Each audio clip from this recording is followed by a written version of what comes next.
malnutrition. That my fellow Canadian Jacob Flinker, along with his colleagues at World Central Aid Kitchen, were brutally murdered by Israeli airstrikes. It was a clear message to the world: anyone aiding the Palestinians could be targeted. This is not a fight against two forces. It is a decimation of innocents. Palestinians in Gaza are suffocating inside a cage of Israel's design. Decisions at the ICJ. Anything less is complicity in this genocide. And an immediate two-way arms embargo. We demand an immediate lifting of the blockade of humanitarian aid. Justin Trudeau, Melanie Joly, your inaction is complicity in genocide. Canadian Medical Association, your silence is manufactured consent for genocide. He died in an incubator alone.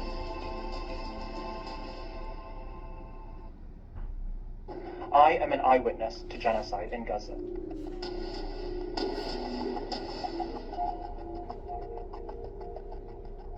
My name is Dorothea Guicciardo, and I am a witness to genocide. I cannot get the smell of blood out of my head, or the look of terror in the eyes of little children as they realize their limbs are missing. This was only a fraction of the children that would succumb to indiscriminate attacks by the Israelis in my time in Gaza. But of the 3 MRI machines that were in Gaza in September, all had been destroyed by Israel. The 5 CAT scan machines in Gaza, 4 destroyed by Israel, and the 5th one was awaiting approval from Israel for a part to be fixed. I thought of doing a biopsy, but those 2 pathology labs in Gaza City, both of them have been bombed and destroyed by Israel. The 2 pathologists who could read cancer biopsies to get a diagnosis, both killed by Israel.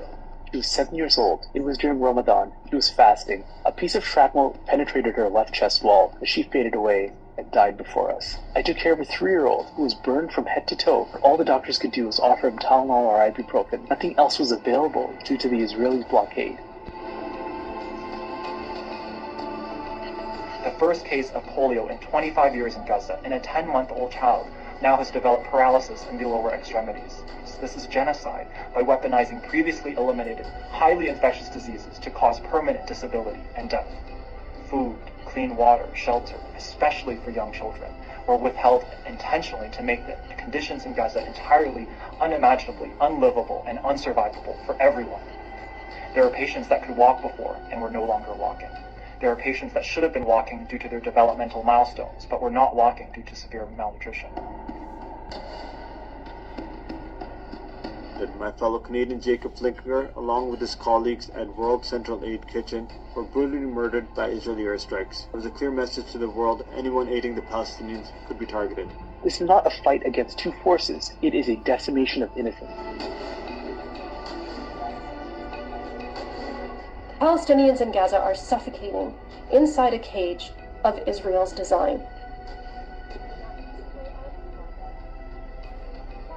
Decisions at the ICJ.